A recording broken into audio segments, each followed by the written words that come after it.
സ്വാഗതം. നമ്മൾ ഇന്ന് വിദ്യാഭ്യാസ രംഗത്തെ സാങ്കേതിക വിദ്യയുടെ ലോകത്തേക്ക് ഒന്ന് ആഴത്തിലിറങ്ങി ചെല്ലുകയാണ്. ടെക്നോളജി ഇൻ എഡ്യൂക്കേഷൻ കേൾക്കുമ്പോൾ തന്നെ ഒരുപാട് കാര്യങ്ങൾ ഓർമ്മ വരുമല്ലേ? ആപ്പുകൾ, പ്ലാറ്റ്ഫോമുകൾ, ഓൺലൈൻ കോഴ്സുകൾ, അങ്ങനെ പലതും. അതെ, ഒരു വലിയ ലോകം തന്നെയാണത്. നിങ്ങൾ ഞങ്ങളുമായി പങ്കുവെച്ച ഒരു യൂട്യൂബ് ക്ലാസ്സാണ് ഇന്നത്തെ നമ്മുടെ ഈ ഒരു ചർച്ചയുടെ അടിസ്ഥാനം.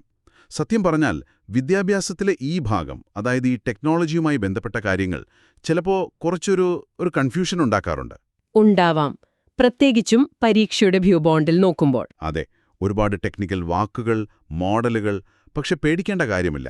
ഇതിലെ പ്രധാനപ്പെട്ട കാര്യങ്ങൾ എന്തൊക്കെയാണെന്ന് നമുക്കൊന്ന് വേർതിരിച്ചെടുത്ത് ലളിതമായിട്ട് ഒന്ന് മനസ്സിലാക്കാൻ ശ്രമിക്കാം. അതാണ് നമ്മുടെ ലക്ഷ്യം. അങ്ങനെ ചിലപ്പോൾ പറ്റിയെന്ന് വരില്ല. പക്ഷെ ഒന്ന് ശ്രദ്ധിച്ചാൽ, അടിസ്ഥാനപരമായ കാര്യങ്ങൾ മനസ്സിലാക്കിയാൽ ഇത് വളരെ രസകരമായ ഒരു മേഖലയാണ്, പ്രധാനപ്പെട്ടതുമാണ്. തീർച്ചയായും. ഇന്നത്തെ ലോകത്തെ ടെക്നോളജിയില്ലാതെ എഡ്യൂക്കേഷനെ പറ്റി ചിന്തിക്കാൻ പറ്റില്ലല്ലോ. പറ്റില്ല. അപ്പൊ ഈ ക്ലാസ്സിൽ നിന്ന് നമുക്ക് എന്തൊക്കെ പ്രധാന ആശയങ്ങൾ കിട്ടും എന്ന് നോക്കാമല്ലേ? ഓക്കെ. തുടക്കത്തിൽ തന്നെ വരുന്നൊരു സംശയമാണ് ഈ ICT എന്ന വാക്ക്. Information and communication technology. ഇത് ശരിക്കും വെറും വിവരം തരുന്നതാണോ, അതോ നമ്മൾ പഠിക്കുന്ന കാര്യങ്ങളുമായി ബന്ധപ്പെട്ട നിർദ്ദേശങ്ങൾ, ഇൻസ്ട്രക്ഷൻസ് തരുന്നതാണോ? ആ ഒരു വ്യത്യാസം പലപ്പോഴും ക്ലിയർ ആവാറില്ല. അതൊരു നല്ല ചോദ്യമാണ്. പലർക്കും ആ ഒരു സംശയം വരാറുണ്ട്. ICT, അതായത് ഇൻഫർമേഷൻ ആൻഡ് കമ്മ്യൂണിക്കേഷൻ ടെക്നോളജി, അത് പൊതുവായ വിവരങ്ങൾ, അതായത് ജനറൽ ഇൻഫർമേഷൻ, അത് കൈമാറാനും ആശയവിനിമയം നടത്താനും ഉപയോഗിക്കുന്ന ടെക്നോളജിയാണ്. ഉദാഹരണത്തിന് ഇപ്പോൾ ലോകത്ത് നടക്കുന്ന വാർത്തകൾ അറിയുന്നത്, അല്ലെങ്കിൽ ഒരു പുതിയ ശാസ്ത്ര കണ്ടുപിടുത്തത്തെക്കുറിച്ച് വായിക്കുന്നത്, ഇതൊക്കെ ICTയുടെ ഭാഗമാണ്, പൊതുവായ അറിവുകൾ. ഓക്കെ. അപ്പോൾ ഈ ഇൻസ്ട്രക്ഷണൽ ടെക്നോളജി അതെങ്ങനെയാണ് ഇതിൽ നിന്ന് വ്യത്യസ്തമാകുന്നത്? ഇൻസ്ട്രക്ഷണൽ ടെക്നോളജി കുറച്ചുകൂടി സ്പെസിഫിക് ആണ്. അത് പഠനത്തിനാവശ്യമായ പ്രത്യേക നിർദ്ദേശങ്ങൾ, സ്പെസിഫിക് ഇൻസ്ട്രക്ഷൻസ് നൽകാനാണ് കൂടുതൽ ലക്ഷ്യം വെക്കുന്നത്. അതായത് അത് പഠിതാവുമായിട്ട് നേരിട്ട് ബന്ധമുള്ള കാര്യങ്ങളാണ്. അതായത് ഇപ്പോ നിങ്ങളുടെ സിലബസിൽ ഒരു മാറ്റം വന്നു, അല്ലെങ്കിൽ പരീക്ഷ എങ്ങനെ എഴുതണം, അതുമല്ലെങ്കിൽ ഒരു കണക്ക് ചെയ്യാൻ പഠിപ്പിക്കുന്നത്, അതിന്റെ സ്റ്റെപ്പുകൾ, ഇതൊക്കെ ഇൻസ്ട്രക്ഷണൽ ടെക്നോളജിയുടെ ഭാഗമായിട്ട് വരും. അപ്പോ ഒന്ന് ജനറൽ ഇൻഫർമേഷൻ, മറ്റേത് പഠിക്കാനുള്ള സ്പെസിഫിക് ഇൻസ്ട്രക്ഷൻ. അതെ, ചുരുക്കി പറഞ്ഞാൽ അങ്ങനെ. ICT ലോകത്ത് എന്ത് നടക്കുന്നു എന്ന് പറയുമ്പോൾ ഇൻസ്ട്രക്ഷണൽ ടെക്നോളജി നിങ്ങൾ എന്തു പഠിക്കണം, എങ്ങനെ പഠിക്കണം എന്നതിൽ ശ്രദ്ധ കേന്ദ്രീകരിക്കുന്നു. രണ്ടും പ്രധാനമാണ് കേട്ടോ, പക്ഷേ ലക്ഷ്യത്തിൽ വ്യത്യാസമുണ്ട്. ആ വ്യത്യാസം മനസ്സിലായത് നന്നായി. ഇനി ഈ ടെക്നോളജിയൊക്കെ ഉപയോഗിക്കുമ്പോൾ അതിന്റെ പിന്നില് ചില പഠന സിദ്ധാന്തങ്ങൾ, ലേണിംഗ് തിയറീസ് ഉണ്ടല്ലോ. ബിഹേവിയറിസം, കോഗ്നിറ്റിവിസം, കൺസ്ട്രക്റ്റിവിസം, പിന്നിപ്പോ കണക്റ്റിവിസം എന്നൊക്കെ കേൾക്കുന്നുണ്ട്. ഉണ്ട്. ഇവയെല്ലാം എങ്ങനെയാണ് ഈ സാങ്കേതിക വിദ്യയുമായിട്ട് കണക്റ്റഡ് ആവുന്നത്? എല്ലാ തിയറീസും ഒരേപോലെയാണോ ടെക്നോളജിയെ കാണുന്നത്? ഒരിക്കലുമല്ല. ഓരോ സിദ്ധാന്തവും പഠനത്തെയും അതിൽ ടെക്നോളജിയുടെ പങ്കിനെയും വ്യത്യസ്ത രീതിയിലാണ് കാണുന്നത്. നമുക്ക് ഓരോന്നായി നോക്കാം. ഓക്കെ. ഒന്നാമത്തത് ബിഹേവിയറിസം. ഇത് പ്രധാനമായും ഊന്നൽ നൽകുന്നത് പുറമേ കാണാൻ കഴിയുന്ന പെരുമാറ്റത്തിലെ മാറ്റങ്ങൾക്കാണ്. ഒബ്സർവബിൾ ബിഹേവിയർ, ശരിയായ ഉത്തരങ്ങൾക്ക് റിവാർഡ്, തെറ്റുകൾക്ക് ചിലപ്പോഴൊരു പണിഷ്മെന്റ്, ആ ഒരു രീതി. ഗെയിംസിലൊക്കെ കാണുന്ന പോലെ പോയിന്റ് കിട്ടുന്നത്, ലീഡർ ബോർഡ്, അതൊക്കെയാണോ? അതുതന്നെ. പല എഡ്യൂക്കേഷണൽ ഗെയിമുകളിലെയും പോയിന്റ് സിസ്റ്റം, ലീഡർ ബോർഡുകൾ, പിന്നെ ഡ്രിൽ ആൻഡ് പ്രാക്ടീസ് സോഫ്റ്റ്വെയറുകളൊക്കെ ഇതിന്റെ സ്വാധീനമാണ്. ടെക്നോളജി ഇവിടെ ഒരു ടൂളാണ്, ശരിയായ പെരുമാറ്റം ഉറപ്പിക്കാനും ആവർത്തിച്ചു പഠിക്കാനുമൊക്കെ. ശരി. അപ്പോ കോഗ്നിറ്റിവിസം കുറച്ചുകൂടി ഉള്ളിലേക്ക് നോക്കുന്നു. അതായത് തലച്ചോറിലെ ചിന്താ പ്രക്രിയകൾ, മെന്റൽ പ്രോസസ്. എങ്ങനെയാണ് നമ്മൾ വിവരങ്ങൾ ഓർക്കുന്നത്, മനസ്സിലാക്കുന്നത്, പ്രശ്നങ്ങൾ പരിഹരിക്കുന്നത് എന്നതിനൊക്കെയാണ് പ്രാധാന്യം. കാര്യങ്ങൾ ഒരു ക്രമത്തിൽ പഠിപ്പിക്കുന്നത്, അതായത് എളുപ്പമുള്ളതിൽ നിന്ന് കൂടുതൽ സങ്കീർണമായതിലേക്ക്, ഈസി ടു ഡിഫിക്കൽട്ട്, അതൊക്കെ കോഗ്നിറ്റിവിസത്തിന്റെ ഭാഗമാണ്.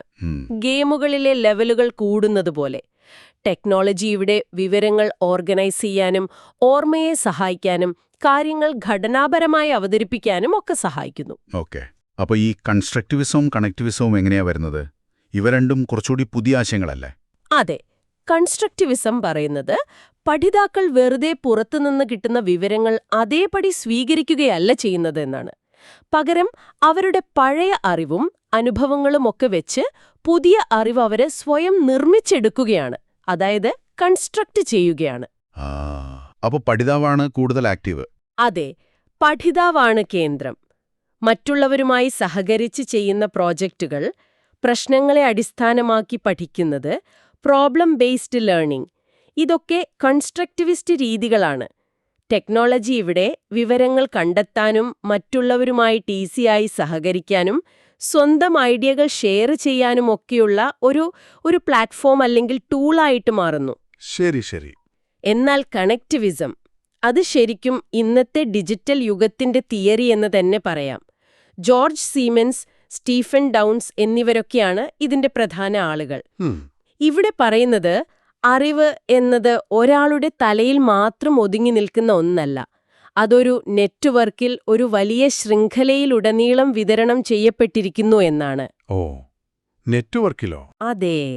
പഠനം എന്ന് പറയുന്നത് ആ നെറ്റ്വർക്കിലെ പ്രധാന കണ്ണികളെ തിരിച്ചറിയാനും, ആ കണ്ണികൾ ആളുകളാവാം, വിവരങ്ങളാവാം, വെബ്സൈറ്റുകളാവാം, അവയെ തമ്മിൽ ബന്ധിപ്പിക്കാനുമുള്ളൊരു കഴിവാണ് കണക്ഷൻസ് ഉണ്ടാക്കുക. ഓക്കെ, മനസ്സിലായി. നമ്മളിപ്പോൾ ഗൂഗിൾ ചെയ്യുന്നത്, സോഷ്യൽ മീഡിയയിൽ ഒരു ടോപ്പിക്ക് ചർച്ച ചെയ്യുന്നത്. എക്സാക്ട്ലി. സോഷ്യൽ മീഡിയ, ഓൺലൈൻ ഫോറങ്ങൾ, ബ്ലോഗുകൾ, വിക്കിപീഡിയ, പിന്നെ ഈ മൂക്സ് ഒക്കെ കണക്റ്റിവിസ്റ്റ് പഠനത്തിന്റെ നല്ല ഉദാഹരണങ്ങളാണ്. വിവരങ്ങൾ പലയിടത്താണ്, നമ്മൾ അതിനെ കണക്ട് ചെയ്ത് മീനിംഗ് ഉണ്ടാക്കുന്നു. ശരിയാണ്. നമ്മളിപ്പോൾ ഒരു കാര്യം പഠിക്കാൻ ഒരാളെയോ ഒരു പുസ്തകത്തെയോ മാത്രമല്ലല്ലോ ആശ്രയിക്കുന്നത്, ഒരു വലിയ നെറ്റ്വർക്കിനെ തന്നെയാണ്. അപ്പോൾ ഈ ഒരു ഡിജിറ്റൽ ലോകത്ത് മുന്നോട്ടു പോകാൻ കുട്ടികൾക്ക് അല്ലെങ്കിൽ പഠിക്കുന്നവർക്ക് എന്ത് കഴിവുകളാണ് ശരിക്കും വേണ്ടത്? പണ്ട് പറഞ്ഞിരുന്ന പോലെ എഴുത്തും വായനയും കണക്കും മാത്രം മതിയോ? പോരാ, തീർച്ചയായും പോരാ. അടിസ്ഥാന സാക്ഷരതയും സംഖ്യാജ്ഞാനം, അതായത് foundational literacy and numeracy, FLN, അത് വേണം. അത് അടിത്തറയാണ്. പക്ഷെ അതിനപ്പുറത്തേക്ക് ചില കഴിവുകൾ ഇന്ന് വളരെ അത്യാവശ്യമാണ്. ഉദാഹരണത്തിന്, ഒന്ന്, ഡിജിറ്റൽ സാക്ഷരത. ടെക്നോളജി കാര്യക്ഷമമായിട്ട് അതേസമയം സുരക്ഷിതമായിട്ട് ഉപയോഗിക്കാനുള്ള കഴിവ്. 2, സാമ്പത്തിക സാക്ഷരത, ഫൈനാൻഷ്യൽ ലിറ്ററസി. അത് പ്രധാനമാണല്ലോ ഇപ്പോൾ. UPI, online payments. അതെ, ഓൺലൈൻ പണമിടപാടുകൾ ഇത്രയും സാധാരണമായ സ്ഥിതിക്ക് അതിനെക്കുറിച്ച് അറിയണം. ഓൺലൈൻ തട്ടിപ്പുകളെക്കുറിച്ച് ബോധ്യം വേണം. പിന്നെ എപ്പോഴും പറയുന്ന 4Cകൾ. അതെ, ക്രിട്ടിക്കൽ തിങ്കിങ്, കാര്യങ്ങളെ വിമർശനാത്മകമായിട്ട് വിശകലനം ചെയ്തു മനസ്സിലാക്കാനുള്ള കഴിവ്. ക്രിയേറ്റിവിറ്റി, പുതിയ ആശയങ്ങൾ കണ്ടെത്താനും പ്രശ്നങ്ങൾക്ക് പുതിയ പരിഹാരങ്ങൾ ഉണ്ടാക്കാനുമുള്ള കഴിവ്. കമ്മ്യൂണിക്കേഷൻ, മറ്റുള്ളവരുമായിട്ട് വ്യക്തമായി ആശയവിനിമയം നടത്താനുള്ള കഴിവ്. പിന്നെ കൊലാബറേഷൻ, ടീമായിട്ട് മറ്റുള്ളവരുമായി ചേർന്ന് പ്രവർത്തിക്കാനുള്ള കഴിവ്. Critical thinking, creativity, communication, collaboration. അതെ. ഇതുകൂടാതെ അറിയാനുള്ള ആഗ്രഹം, അതായത് ക്യൂരിയോസിറ്റി, സ്വയം കാര്യങ്ങൾ ചെയ്യാനുള്ള മുൻകൈ, ഇനീഷ്യേറ്റീവ്, മാറുന്ന സാഹചര്യങ്ങളുമായി പൊരുത്തപ്പെടാനുള്ള കഴിവ്, അഡാപ്റ്റബിലിറ്റി, ഇങ്ങനെയുള്ള സ്വഭാവ ഗുണങ്ങളും ക്യാരക്ടർ ട്രെയ്റ്റ്സും വളരെ പ്രധാനമാണ്. ഓക്കെ. അപ്പോൾ ഈ കഴിവുകളൊക്കെ നേടാൻ സഹായിക്കുന്ന രീതിയിൽ അധ്യാപകർക്ക് ICT ക്ലാസ്സിൽ കൊണ്ടുവരണമല്ലോ. അതെ. അത് ചുമ്മാ അങ്ങ് ഉപയോഗിച്ച് തുടങ്ങാൻ പറ്റുമോ? അതോ അതിനെന്തെങ്കിലും സ്റ്റേജുകളോ മറ്റോ ഉണ്ടോ? എങ്ങനെയാണ് ഒരു ടീച്ചർ ഈ ടെക്നോളജി ഉപയോഗത്തിലേക്ക് വരുന്നത്? അതിനൊരു ക്രമമുണ്ട്. ICT സംയോജനത്തിന്, അതായത് ICT ഇൻ്റഗ്രേഷന് സാധാരണയായിട്ട് 4 ഘട്ടങ്ങൾ പറയാറുണ്ട്. യുനെസ്കോ ഒക്കെ പറയുന്നൊരു മോഡലാണ്. ആ ഒരു ഓർഡറിൽ ഓർത്തിരിക്കുന്നത് നല്ലതാണ്. എന്തൊക്കെയാണവ? ഒന്നാമത്തേത് ഇമേർജിംഗ്, അതായത് ഉയർന്നുവരുന്നത്. ഈ ഘട്ടത്തിൽ ടീച്ചേഴ്സ് ICTയെക്കുറിച്ച് ബോധവാന്മാരാകുന്നു, ഒരു അവയർനെസ് ഉണ്ടാകുന്നു, കമ്പ്യൂട്ടർ ഓൺ ചെയ്യാൻ പഠിക്കുന്നു, ബേസിക് കാര്യങ്ങൾ അറിയുന്നു, അത്രയുള്ളൂ. ഓക്കെ. രണ്ടാമത്തേത് അപ്ലൈയിങ്, പ്രയോഗിക്കാൻ തുടങ്ങുന്നു. ICT എങ്ങനെ ഉപയോഗിക്കാമെന്ന് പഠിക്കുന്നു. ചിലപ്പോൾ റെഡിമെയ്ഡായിട്ടുള്ള ലെസൺ പ്ലാനുകളോ മെറ്റീരിയൽസോ ഒക്കെ അതുപോലെ ഉപയോഗിക്കുന്നുണ്ടാവാം. മൂന്നാമത്തെ ഘട്ടം, അതാണ് ഇൻഫ്യൂസിംഗ്, അതായത് കലർത്തൽ. ഇവിടെയാണ് ടീച്ചർ എപ്പോൾ, എവിടെ, എങ്ങനെ ICT ഏറ്റവും നന്നായിട്ട് ഉപയോഗിക്കാമെന്ന് മനസ്സിലാക്കുന്നത്. വെറുതെ ഉപയോഗിക്കുക എന്നതിലുപരി പാഠ്യപദ്ധതിയുടെ ഭാഗമായിട്ട് സ്വാഭാവികമായിട്ട് ICTയെ ഉൾപ്പെടുത്താൻ തുടങ്ങുന്നു. അവസാനത്തേതും ഏറ്റവും ഉയർന്ന ഘട്ടവുമാണ് ട്രാൻസ്ഫോമിംഗ്, പരിവർത്തനം. ഇവിടെ ടീച്ചർ ICT ഉപയോഗത്തിൽ ഒരു വൈദഗ്ധ്യം, ഒരു എക്സ്പെർട്ടീസ് നേടുന്നു. അവർക്ക് സ്വന്തമായിട്ട് ICT ഉപയോഗിച്ച് പുതിയ പഠനരീതികൾ ഉണ്ടാക്കാനും കാര്യങ്ങൾ ഇന്നൊവേറ്റീവായിട്ട് ചെയ്യാനും പഠനത്തെ ശരിക്കും മാറ്റിമറിക്കാനും കഴിയും. ഇമേർജിംഗ്, അപ്ലൈയിങ്, ഇൻഫ്യൂസിംഗ്, ട്രാൻസ്ഫോമിംഗ്, ആ ഒരു ഓർഡർ. അതെ, EAIT, ആ ഓർഡർ ഓർത്തു വെച്ചാ മതി. അപ്പോൾ ഈ ഘട്ടങ്ങളിലൂടെയൊക്കെ കടന്നു പോകുമ്പോൾ ഒരു ടീച്ചർക്ക് 3 കാര്യങ്ങൾ ഒരുമിച്ച് ചിന്തിക്കേണ്ടി വരുമല്ലേ? പഠിപ്പിക്കുന്ന വിഷയം, അതായത് കണ്ടന്റ്, അതെങ്ങനെ പഠിപ്പിക്കണം എന്നുള്ള രീതി, പെഡഗോജി, പിന്നെ ഈ ടെക്നോളജി. ആ, ഇതിനെക്കുറിച്ചാണോ ഈ TPACK മോഡൽ പറയുന്നത്? TPACK? കൃത്യമാണ്. അത് തന്നെയാണ് TPACK, technological pedagogical content knowledge model പറയുന്നത്.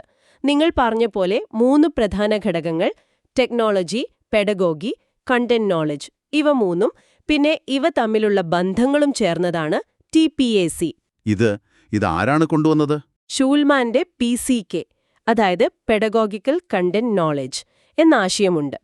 ഒരു വിഷയം പഠിപ്പിക്കാനുള്ള അറിവ് മാത്രം പോരാ, അത് എങ്ങനെ ഏറ്റവും നന്നായി പഠിപ്പിക്കാമെന്നുള്ള അറിവ് കൂടി വേണമെന്നതാണ് PCK.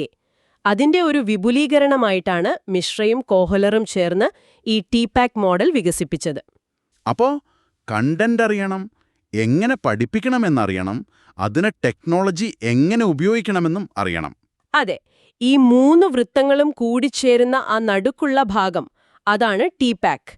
വെറുതെ ടെക്നോളജി ഉപയോഗിക്കലല്ല, കണ്ടന്റിനും പെഡഗോഗിക്കും അനുയോജ്യമായ രീതിയിൽ ടെക്നോളജി തെരഞ്ഞെടുത്തുപയോഗിക്കാനുള്ള അറിവ്, അതാണ് പ്രധാനം.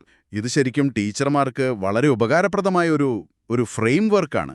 ഇനി ഈ ടെക്നോളജിയൊക്കെ ഉപയോഗിച്ച് ഒരു ക്ലാസ്സോ കോഴ്സോ ഒക്കെ ഡിസൈൻ ചെയ്യാൻ സഹായിക്കുന്ന ചില മോഡലുകളുണ്ടല്ലോ. Instructional design models, ADD, ASSURE എന്നൊക്കെ കേട്ടിട്ടുണ്ട്. ഉണ്ട്. അവയെക്കുറിച്ചൊക്കെ ചുരുക്കത്തിലൊന്ന് പറയാമോ? ഈ മോഡലുകളുടെയൊക്കെ ഓരോ സ്റ്റെപ്പും നമ്മൾ കാണാതെ പഠിക്കേണ്ട ആവശ്യമുണ്ടോ? എല്ലാ മോഡലുകളുടെയും എല്ലാ സ്റ്റെപ്പുകളും അങ്ങനെ. കാണാതെ പഠിക്കുന്നതിനേക്കാൾ പ്രധാനം അവയുടെ പിന്നിലുള്ള ഒരു പൊതുവായ ആശയം, അതിന്റെ ലക്ഷ്യം, അതിന്റെ സമീപനം എന്താണെന്ന് മനസ്സിലാക്കുക എന്നതാണ്. ഓക്കേ. ഇപ്പോ ADDI model, ADDIE, analysis, design, develop, implement, evaluate. ഇത് വളരെ ബേസിക് ആയിട്ടുള്ള, സിസ്റ്റമാറ്റിക് ആയിട്ടുള്ള ഒരു മോഡലാണ്. ഒരു കോഴ്സ് അല്ലെങ്കിൽ ഒരു പഠനാനുഭവം ചിട്ടയായിട്ട് പ്ലാൻ ചെയ്ത് നടപ്പാക്കാൻ ഇത് സഹായിക്കും. വിശകലനം മുതൽ വിലയിരുത്തൽ വരെ കൃത്യമായ ഘട്ടങ്ങൾ. ശരി. അപ്പോ അഷ്വറോ? ASSURE. അഷ്വർ മോഡൽ കുറച്ചുകൂടി ക്ലാസ് റൂം ടീച്ചർമാരെ ഫോക്കസ് ചെയ്യുന്ന ഒന്നാണ്. ഹെയ്നിച്ച്, മൊലെൻഡ, റസൽ, സ്മാൽഡീനോ എന്നിവർ ഡെവലപ്പ് ചെയ്തതാണ്. ഇതിൽ പേര് സൂചിപ്പിക്കുന്നതുപോലെ പഠിതാവിനെ അനലൈസ് ചെയ്യുക, ലക്ഷ്യങ്ങൾ തീരുമാനിക്കുക, മീഡിയ മെത്തേഡ്സ് മെറ്റീരിയൽസ് തെരഞ്ഞെടുക്കുക. ഇവിടെയാണ് ICTയുടെ ഉപയോഗം വരുന്നത്. സെലക്ട്. അതെ. പിന്നെ അതുപയോഗിക്കുക, പഠിതാവിന്റെ പങ്കാളിത്തം ഉറപ്പാക്കുക, അവസാനം വിലയിരുത്തി മെച്ചപ്പെടുത്തുക. ഇവിടെ മീഡിയയും ടെക്നോളജിയും ഉപയോഗിക്കുന്നതിനും പഠിതാവിന്റെ ആക്റ്റീവ് പങ്കാളിത്തത്തിനും കൂടുതൽ ഊന്നൽ കൊടുക്കുന്നുണ്ട്. ഇത് കുറച്ചുകൂടി കൺസ്ട്രക്റ്റിവിസ്റ്റ് ആശയങ്ങളുമായി ചേർന്നു പോകുന്ന ഒന്നാണ്. ഓക്കെ. ADD കുറച്ചുകൂടി സിസ്റ്റമാറ്റിക്, അഷ്വർ കുറച്ചുകൂടി ലേണർ സെൻട്രിക്, മീഡിയ ഫോക്കസ്ഡ്. അതെ, അങ്ങനെ പറയാം. പിന്നെ ഗാഗ്നിയുടെ 9 ഇവന്റ്സ് ഓഫ് ഇൻസ്ട്രക്ഷൻ ഉണ്ട്. പഠനം നടക്കാൻ സഹായിക്കുന്ന 9 മാനസിക സാഹചര്യങ്ങളെക്കുറിച്ചാണ് ഗാഗ്നെ പറയുന്നത്. ശ്രദ്ധ നേടുന്നത് മുതൽ അവസാനം പഠിച്ചത് ഓർമ്മയിൽ നിർത്താൻ സഹായിക്കുന്നതുവരെ 9 സ്റ്റെപ്പുകൾ. അതുപോലെ ബ്രൂണർ, അദ്ദേഹത്തിന്റെ ഡിസ്കവറി ലേണിംഗ്, കുട്ടികൾ സ്വയം കണ്ടെത്തി പഠിക്കുന്നത്, പിന്നെ സ്പൈറൽ കരിക്കുലം, ഒരേ ആശയം തന്നെ പല ഘട്ടങ്ങളിലായി കൂടുതൽ ആഴത്തിൽ പഠിക്കുന്നത്. ഇതൊക്കെ പ്രധാനമാണ്. ബ്രൂണറുടെ modes of representation, enactive, iconic, symbolic, അതും ഓർക്കുന്നത് നല്ലതാണ്. അപ്പോ ഈ മോഡലുകളെല്ലാം ഒരു ലേണിംഗ് എക്സ്പീരിയൻസ് പ്ലാൻ ചെയ്യാനും ഡിസൈൻ ചെയ്യാനും സഹായിക്കുന്നു. അതെ, ഓരോന്നിനും അതിൻ്റേതായ ഊന്നലുകളുണ്ട്. ഇനി ഓൺലൈൻ പഠനത്തിലേക്ക് വരുമ്പോൾ നമ്മൾ എപ്പോഴും കേൾക്കുന്ന 2 വാക്കുകളാണ് സിൻക്രോണസ്, അസിൻക്രോണസ് എന്നത്. എന്താണ് ഇവ തമ്മിലുള്ള വ്യത്യാസം? ഒരേ സമയം നടക്കുന്നത്. റിയൽ ടൈം, അതായത് പഠിപ്പിക്കുന്ന ആളും പഠിക്കുന്ന ആളും ഒരേ സമയം ഓൺലൈനിൽ കണക്റ്റഡ് ആയിരിക്കണം. ലൈവ് ക്ലാസ് പോലെ.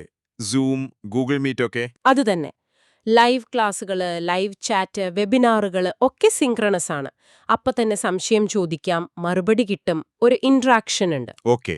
അപ്പോ അസിൻക്രണസ്. അസിങ്ക്രണസ് എന്നാല് വ്യത്യസ്ത സമയങ്ങളിൽ നടക്കുന്നത്. അതായത് പഠിതാവിന് അവരുടെ സൗകര്യത്തിനനുസരിച്ച് എപ്പോ വേണമെങ്കിലും ആക്സസ് ചെയ്യാം.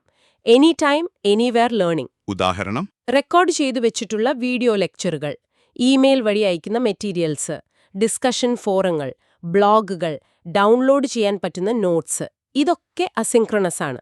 ഇവിടെ പഠിതാവിന് സ്വന്തം സ്പീഡിൽ പഠിച്ചു പോകാം. മനസ്സിലായി. ഒന്ന് ലൈവ്, മറ്റേത് റെക്കോർഡഡ്, അല്ലെങ്കിൽ എപ്പോ വേണമെങ്കിലും ആക്സസ് ചെയ്യാവുന്നത്. അതെ. അപ്പോ ഈ രണ്ട് രീതികളും, അതായത് ക്ലാസ് റൂമിലെ പഠിപ്പിക്കലും ഈ ഓൺലൈൻ രീതികളും ഒരുമിച്ച് ഉപയോഗിക്കുന്നതിനെയാണോ ബ്ലെൻഡഡ് ലേണിംഗ് എന്ന് പറയുന്നത്? അതെ, ബ്ലെൻഡഡ് ലേണിംഗ് അല്ലെങ്കിൽ മിശ്രിത പഠനം എന്ന് പറയാം. മുഖാമുഖമുള്ള ക്ലാസ് റൂം പഠനവും ഓൺലൈൻ പഠനരീതികളും, അത് സിങ്ക്രണസ് ആവാം, അസിങ്ക്രണസ് ആവാം, ഒരുമിച്ച് കൊണ്ടുപോകുന്ന രീതിയാണ്. ഇതൊരു ഹൈബ്രിഡ് അപ്രോച്ചാണ്. ഇതിന്റെ എന്തെങ്കിലും ഉദാഹരണങ്ങൾ പറയാമോ? ഇതിന്റെ ഏറ്റവും പോപ്പുലറായ ഒരു ഉദാഹരണമാണ് ഫ്ലിപ്ഡ് ക്ലാസ് റൂം. ആ, കേട്ടിട്ടുണ്ട്. അവിടെ എന്താ സംഭവിക്കുന്നെന്ന് വെച്ചാൽ, സാധാരണ ക്ലാസ്സില് ലെക്ചർ കേൾക്കുകയും വീട്ടിൽ പോയി ഹോംവർക്ക് ചെയ്യുകയുമാണല്ലോ പതിവ്. ഫ്ലിപ്ഡ് ക്ലാസ് റൂമില് ഇത് തിരിച്ചിടുന്നു. കുട്ടികൾ വീട്ടിലിരുന്ന് ഓൺലൈനായിട്ട് പാഠഭാഗങ്ങൾ പഠിക്കുന്നു. ചിലപ്പോ വീഡിയോ കാണാം, അല്ലെങ്കിൽ എന്തെങ്കിലും വായിക്കാം, അസിങ്ക്രണസ് ആയിട്ട്. എന്നിട്ട് ക്ലാസ്സിൽ വന്നിട്ടോ? ക്ലാസ്സിൽ വരുന്നത് ആ പഠിച്ച കാര്യങ്ങളെക്കുറിച്ചുള്ള സംശയങ്ങൾ ചോദിക്കാനും അതുമായി ബന്ധപ്പെട്ട ആക്ടിവിറ്റികൾ ചെയ്യാനും പ്രോജക്റ്റുകൾ ചെയ്യാനും ടീച്ചറുമായും മറ്റു കുട്ടികളുമായും ചർച്ച ചെയ്യാനുമൊക്കെയാണ്. അപ്പോൾ ക്ലാസ് സമയം കൂടുതൽ ഇന്ററാക്റ്റീവും ആക്റ്റീവുമാകുന്നു. ആ, ആശയം കൊള്ളാം. ലെക്ചർ ടൈം ലാഭിച്ച് അത് ആക്ടിവിറ്റിക്ക് ഉപയോഗിക്കുന്നു. അതെ, അതാണ് ഫ്ലിപ്ഡ് ക്ലാസ് റൂം, ബ്ലെൻഡഡ് ലേണിംഗിന്റെ ഒരു രീതി. ഓക്കെ. ഇനി നമ്മൾ ഈ ഓൺലൈൻ പഠനത്തെക്കുറിച്ച് പറയുമ്പോൾ ഒഴിവാക്കാൻ പറ്റാത്ത രണ്ട് കാര്യങ്ങളാണ് മൂക്സും പിന്നെ നമ്മുടെ സ്വന്തം സ്വയമും. എന്താണ് ഇവയുടെ പ്രാധാന്യം? മൂക്ക്, അതായത് മാസീവ് ഓപ്പൺ ഓൺലൈൻ കോഴ്സസ്. ഇത് ഓൺലൈൻ വിദ്യാഭ്യാസത്തിൽ ഒരു വിപ്ലവം തന്നെയായിരുന്നു. ലോകത്തെവിടെയുള്ളവർക്കും ലോകോത്തര യൂണിവേഴ്സിറ്റികളിൽ നിന്നും വലിയ സ്ഥാപനങ്ങളിൽ നിന്നുമുള്ള കോഴ്സുകൾ ഓൺലൈനായി പഠിക്കാൻ അവസരം കിട്ടി. പലതും സൗജന്യമായിട്ടോ അല്ലെങ്കിൽ ചെറിയ ഫീസിലോ. ആയിരക്കണക്കിന് ലക്ഷക്കണക്കിന് ആളുകളാണ് ഒരേ സമയം ഒരു കോഴ്സിൽ പങ്കെടുക്കുന്നത്. അതാണ് മാസീവ് എന്നതുകൊണ്ട് ഉദ്ദേശിക്കുന്നത്. ഓക്കെ. അപ്പോ സ്വയം study webs of active learning four young aspiring minds എന്നത് നമ്മുടെ ഭാരത സർക്കാരിന്റെ ഒരു മുൻനിര മൂക്ക് പ്ലാറ്റ്ഫോമാണ്. 2017 ലോഞ്ച് ചെയ്തത്. ഇതിന് പ്രധാനമായിട്ടും 3 തത്വങ്ങളാണുള്ളത്. ആക്സസ്, എല്ലാവർക്കും വിദ്യാഭ്യാസം ലഭ്യമാക്കുക; എക്വിറ്റി, തുല്യത ഉറപ്പാക്കുക; ക്വാളിറ്റി, ഗുണമേന്മയുള്ള വിദ്യാഭ്യാസം നൽകുക. ഇതിലെന്തൊക്കെയാ ഉള്ളത്? സ്വയം കോഴ്സുകൾക്ക് പ്രധാനമായും 4 ഭാഗങ്ങളുണ്ട്, 4 ക്വാഡ്രൻസ്. 1. വീഡിയോ പാഠങ്ങൾ, ട്യൂട്ടോറിയൽ. 2. ഡൗൺലോഡ് ചെയ്യാവുന്ന വായനാ സാമഗ്രികൾ, കണ്ടന്റ്. 3. സ്വയം വിലയിരുത്താനുള്ള ടെസ്റ്റുകളും ക്വിസുകളും, അസസ്മെന്റ്. 4. സംശയങ്ങൾ ചോദിക്കാനും ചർച്ച ചെയ്യാനുമുള്ള ഒരു ഓൺലൈൻ ഡിസ്കഷൻ ഫോറം. ഇത് ആർക്കൊക്കെ വേണ്ടിയുള്ളതാണ്? ഇത് 9ാം ക്ലാസ് മുതൽ പോസ്റ്റ് ഗ്രാജുവേഷൻ തലം വരെയുള്ള വിദ്യാർത്ഥികൾക്ക് വേണ്ടിയുള്ളതാണ്. ഇതിലെ കോഴ്സുകൾ തയ്യാറാക്കാനും നടത്താനും വേണ്ടി UGC, NPTEL, CEC, NCERT, NIOS, IGNO, IIM Bangalore, NITTR Chennai തുടങ്ങി 10 ദേശീയ കോർഡിനേറ്റർമാരുണ്ടിപ്പോ. 10? അതെ, തുടക്കത്തിൽ 7 ആയിരുന്നു, പിന്നെ 9 ഇപ്പൊ 10 കോർഡിനേറ്റർമാരുണ്ട്. ഓക്കെ. അപ്പോ നമ്മൾ ICTയുടെ ബേസിക്സ് മുതൽ തുടങ്ങി learning theories, 21st century skills, TPAC, ADDIE, ASSURE, synchronous, asynchronous, blended, MOOCs, Swayam, ഒരുവിധം പ്രധാനപ്പെട്ട കാര്യങ്ങളൊക്കെ കവർ ചെയ്തു എന്ന് തോന്നുന്നു. ഇനി ഭാവിയിലേക്ക് നോക്കുമ്പോൾ ഈ AR, VR, AI എന്നൊക്കെ കേൾക്കുന്നുണ്ടല്ലോ. Augmented reality, virtual reality, artificial intelligence. അതെന്താണ് വിദ്യാഭ്യാസത്തിൽ കൊണ്ടുവരാൻ പോകുന്ന മാറ്റങ്ങൾ? തീർച്ചയായും ടെക്നോളജി മുന്നോട്ടു പോയിക്കൊണ്ടേയിരിക്കുകയാണ്. ഇപ്പൊ കൂടുതൽ ശ്രദ്ധ കിട്ടുന്ന ചില കാര്യങ്ങളാണ് നിങ്ങൾ പറഞ്ഞത്. AR എന്താണ്? ഓഗ്മെന്റഡ് റിയാലിറ്റി എന്ന് പറഞ്ഞാൽ നമ്മുടെ യഥാർത്ഥ ലോക കാഴ്ചയുടെ കൂടെ കമ്പ്യൂട്ടർ ഉണ്ടാക്കിയ ചില ഡിജിറ്റൽ വിവരങ്ങൾ കൂടി ചേർത്ത് കാണിക്കുന്നതാണ്. ഒരു ലെയർ പോലെ. ഉദാഹരണം? ഇപ്പോ നിങ്ങളുടെ ഫോൺ ഒരു പൂവിന്റെ ചിത്രത്തിലേക്ക് പിടിക്കുമ്പോൾ ആ പൂവിനെക്കുറിച്ചുള്ള വിവരങ്ങളോ അല്ലെങ്കിൽ അതിന്റെ ഒരു ത്രിമാന രൂപമോ സ്ക്രീനിൽ തെളിഞ്ഞു വരുന്നത്. പാഠപുസ്തകത്തിലെ ചിത്രം ഫോണിലൂടെ നോക്കുമ്പോൾ അത് ജീവൻ വെച്ചു വരുന്ന പോലെ. ആ കൊള്ളാമല്ലോ. വെർച്വൽ റിയാലിറ്റി കുറച്ചുകൂടി ഇമ്മേഴ്സീവാണ്. അത് നമ്മളെ പൂർണ്ണമായും ഒരു കമ്പ്യൂട്ടർ നിർമ്മിത ലോകത്തേക്ക് കൊണ്ടുപോകും. ഒരു VR ഹെഡ്സെറ്റ് ഒക്കെ വെച്ചാൽ മതി. അതായത് നിങ്ങൾക്കൊരു പുരാതന റോമൻ നഗരത്തിലൂടെ നടക്കാം, അല്ലെങ്കിൽ മനുഷ്യ ശരീരത്തിനകത്തൊരു യാത്ര പോകാം, അതുമല്ലെങ്കിൽ ചൊവ്വയിൽ പോയൊരു അനുഭവം ഉണ്ടാക്കാം. ഇതൊക്കെ VR വഴി സാധ്യമാണ്. പരിശീലനങ്ങൾക്ക്, പ്രത്യേകിച്ച് മെഡിക്കൽ, എഞ്ചിനീയറിംഗ് ഫീൽഡിലൊക്കെ ഇത് വളരെ ഉപകാരപ്രദമാണ്. ഓക്കെ. പിന്നെ ഗെയിമിഫിക്കേഷനും AI-യും. ഗെയിമിഫിക്കേഷൻ എന്നു പറഞ്ഞാൽ പഠന പ്രവർത്തനങ്ങളിൽ ഗെയിമിന്റെ ചില തത്വങ്ങളും മെക്കാനിക്സും, പോയിന്റുകൾ, ബാഡ്ജുകൾ, ലെവലുകൾ, ലീഡർ ബോർഡൊക്കെ ഉപയോഗിച്ച് കുട്ടികളെ കൂടുതൽ എൻഗേജ്ഡും മോട്ടിവേറ്റഡുമാക്കുന്ന രീതിയാണ്. ശ്രദ്ധിക്കണം, ഇത് കുട്ടികളെ ഗെയിം കളിപ്പിക്കലല്ല. അല്ല, പഠനത്തെ ഗെയിം പോലെ ആക്കുന്നു. അതെ, പഠന പ്രവർത്തനങ്ങളെ കൂടുതൽ രസകരമാക്കുന്നു. ഇനി ആർട്ടിഫിഷ്യൽ ഇന്റലിജൻസ് AI. നിർമ്മിത ബുദ്ധിക്ക് വിദ്യാഭ്യാസത്തിൽ ഒരുപാട് സാധ്യതകളുണ്ട്. ഓരോ കുട്ടിയുടെയും പഠന വേഗതയ്ക്കും കഴിവിനുമനുസരിച്ച് പഠനാനുഭവങ്ങൾ പേഴ്സണലൈസ് ചെയ്യാൻ AIക്ക് സാധിക്കും. ഓരോരുത്തർക്കും പ്രത്യേക ട്യൂട്ടറെ പോലെ. ഒരു പരിധിവരെ കുട്ടികളുടെ സംശയങ്ങൾക്ക് ഉത്തരം നൽകാനും അവരുടെ പ്രോഗ്രസ് ട്രാക്ക് ചെയ്യാനും ടീച്ചർമാർക്ക് കുട്ടികളെക്കുറിച്ച് കൂടുതൽ ഇൻസൈറ്റ്സ് നൽകാനുമൊക്കെ AI സഹായിച്ചേക്കാം. ടീച്ചർമാരുടെ അഡ്മിനിസ്ട്രേറ്റീവ് ജോലികൾ കുറയ്ക്കാനും ഇത് ഉപകരിക്കും. ശരിയാണ്, ഒരുപാട് സാധ്യതകളുണ്ട്. അപ്പോൾ ഈ യൂട്യൂബ് ക്ലാസ്സിൽ നിന്ന് നമ്മൾ ശരിക്കും ഒരുപാട് കാര്യങ്ങൾ ചർച്ച ചെയ്തു. ICT എന്താണ്, ഇൻസ്ട്രക്ഷണൽ ടെക്നോളജി എന്താണ് എന്നുള്ള വ്യത്യാസം മുതൽ. അതെ, പിന്നെ theories, behaviourism, cognitivism, constructivism, connectivism, 21st century skills, TPAC, ADDIE, assure പോലുള്ള മോഡലുകൾ, synchronous, asynchronous, blended learning, flipped classroom, MOOCs, Swayam, പിന്നെ ഏറ്റവും ഒടുവിൽ ഈ പുതിയ ട്രെൻഡുകളായ AR, VR, AI വരെ. അതെ, ഇതിലെല്ലാം നമ്മൾ മനസ്സിലാക്കേണ്ട ഒരു പ്രധാന കാര്യം, സാങ്കേതിക വിദ്യയെ വെറും ഒരു ഉപകരണം, ഒരു ടൂൾ എന്നതിനപ്പുറം പഠനത്തെയും അധ്യാപനത്തെയും എങ്ങനെ കൂടുതൽ മെച്ചപ്പെടുത്താം, എങ്ങനെ അതിനെ മാറ്റിമറിക്കാം, ട്രാൻസ്ഫോം ചെയ്യാം എന്നുള്ളൊരു സാധ്യതയായിട്ട് കാണുക എന്നതാണ്. ശരിയാണ്. ഈ ചർച്ചയിലെ ആശയങ്ങൾ ആ ഒരു കാഴ്ചപ്പാട് നേടാൻ നിങ്ങളെ സഹായിച്ചു എന്ന് വിശ്വസിക്കുന്നു. തീർച്ചയായും സഹായിച്ചു. പോകുന്നതിന് മുൻപ് ഒരു ചോദ്യം, ഒരു ചിന്ത നിങ്ങളുടെ മനസ്സിലേക്കിടട്ടെ. ഈ ആർട്ടിഫിഷ്യൽ ഇന്റലിജൻസും വെർച്വൽ റിയാലിറ്റിയും മറ്റു സാങ്കേതിക വിദ്യകളുമൊക്കെ വിദ്യാർത്ഥിത്തിൽ ഇത്രയധികം സ്വാധീനം ചെലുത്തുമ്പോൾ അധ്യാപകനും വിദ്യാർത്ഥിയും തമ്മിലുള്ള ആ ഒരു മാനുഷിക ബന്ധം, ആ ഒരു ഹ്യൂമൻ കണക്ഷൻ, സ്നേഹം, കരുതൽ, പരസ്പരം മനസ്സിലാക്കൽ, അതിനെന്ത് സംഭവിക്കും? അതൊരു പ്രധാനപ്പെട്ട ചോദ്യം തന്നെയാണ്. ടെക്നോളജി ആ ബന്ധത്തെ കൂടുതൽ ശക്തിപ്പെടുത്തുമോ, അതോ ചിലപ്പോഴെങ്കിലും അതിനൊരു തടസ്സമാകുമോ? ഇതിനെക്കുറിച്ച് നിങ്ങൾക്ക് എന്തു തോന്നുന്നു? ഒന്ന് ചിന്തിച്ചു നോക്കൂ. നമുക്ക് അടുത്ത തവണ കാണാം.